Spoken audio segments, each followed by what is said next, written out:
மேரி அதாவது நம்மளுக்கு தன்னம்பிக்கை வேணும். இன்னொன்னு என்ன வேணும்? மேரி என்ன இருந்துச்சு? தைரியம், தன்னம்பிக்கை, ஆர்வம். ஆர்வம் இருந்துச்சுன்னா நம்ம என்ன நினைச்சாலும் அதைய அடைய முடியும். அதுக்கு ஒரு எடுத்துக்காட்டா இருக்கிறது யாரு? மேரி. அவங்க எப்படிப்பட்டவங்க? பருத்தி காட்டுல வேலை செய்யக்கூடிய ஒரு கருப்பின பெண். அவங்க பரம்பரைனா அவங்களோட என்ன சொல்லலாம், அந்த கருப்பினங்களிலேயே படிக்கல, யாருமே படிக்கல. ஆப்பிரிக்காவை சேர்ந்தவங்க யாருமே படிக்கல. முதலா படிச்சு அவங்களுடைய அந்த பரம்பரைக்கே பெருமை சேர்த்தவங்க யாரு அப்படின்னா மேரி. அவங்களோட ரொட்டீன் என்ன? எப்பவுமே காலையில பருத்தி காட்டுக்கு போவாங்க, பருத்தி எடுப்பாங்க, அப்புறம் வீட்டுக்கு வந்து சாப்பிட்டுட்டு அந்த வெள்ளை இன மக்களுடைய துணிகளை எல்லாம் துவைத்து கொடுக்கறது, வீட்டு வேலைகள் செய்யறது, அதையெல்லாம் செஞ்சுருப்பாங்க. அப்படிப்பட்ட மேரி ரொம்ப ஆர்வமுடையவர். அதாவது அந்த பருத்தி காட்டுல முதல் பூவை யாரு பாப்பா? அந்த செடி மேல ரொம்ப பாசமா இருப்பா, எப்பயுமே அது கூட பேசிட்டுலாம் இருப்பா. அப்படிப்பட்ட பெண் ஒரு நாள் என்ன பண்றாங்க, அவங்க அம்மா கூட வில்சன் வீட்டுக்கு போறாங்க. எதுக்கு? துவைத்த துணிகளை அங்க கொடுக்கறதுக்காக போறாங்க. அங்க நேரடியா அவங்க வீட்டுல போக முடியுமா?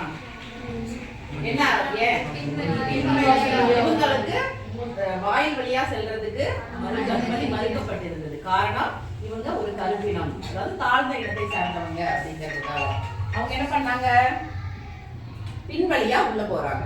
அப்ப அந்த குழந்தைங்க விளையாடக்கூடிய ஒரு இடம் அங்க இருந்துச்சு இல்லையா?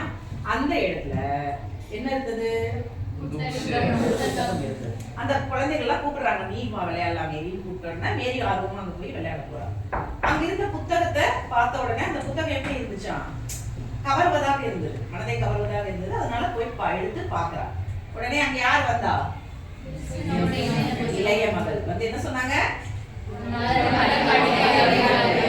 உன்னால இத படிக்க முடியாது, இதெல்லாம் நீ தொடக்கூடாதுன்னு சொல்லிட்டு புடுங்கிட்டாங்க.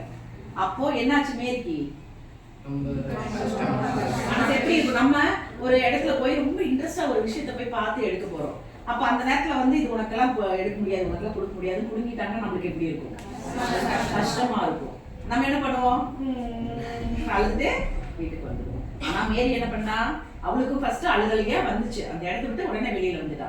அப்போ எனக்கு படிக்க முடியாதுங்கிற ஒரே காரணத்துக்காக அந்த புத்தகத்தை தொடக்கூடாதுன்னு சொன்னாங்க. ஆனா நான் படிக்கணும், படிச்சு நான் அந்த புத்தகத்தை படிக்கணும்னு என்ன பண்ணா? சொல்லிட்டே இருந்தா, நான் படிக்கணும். வெளியில காலையில எழுந்திருக்கும் போது சொல்றா, படுக்கும்போது சொல்றா, பேசும்போது சொல்றா, எப்பவுமே நான் படிக்கணும்னு சொல்லிட்டு இருக்கா. அவங்க அப்பாட்ட போய் கேட்டோம். அப்பா என்ன சொல்றாரு?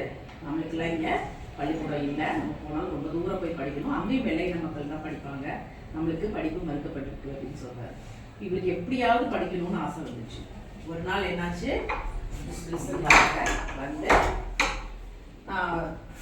வந்து என்ன சொல்றாங்க, ஒரு படிப்பு சொல்லித்தரேன், நீ வேலை முடிஞ்ச உடனே தெரியும் வீட்டுக்கு வா அப்படின்னு சொல்லிட்டு சொன்னா ரொம்ப சந்தோஷமா இவ என்ன பண்றா, வேலைகள் எல்லாம் சீக்கிரம் முடிச்சுட்டு ஈவினிங் அவங்க படிக்க போறா.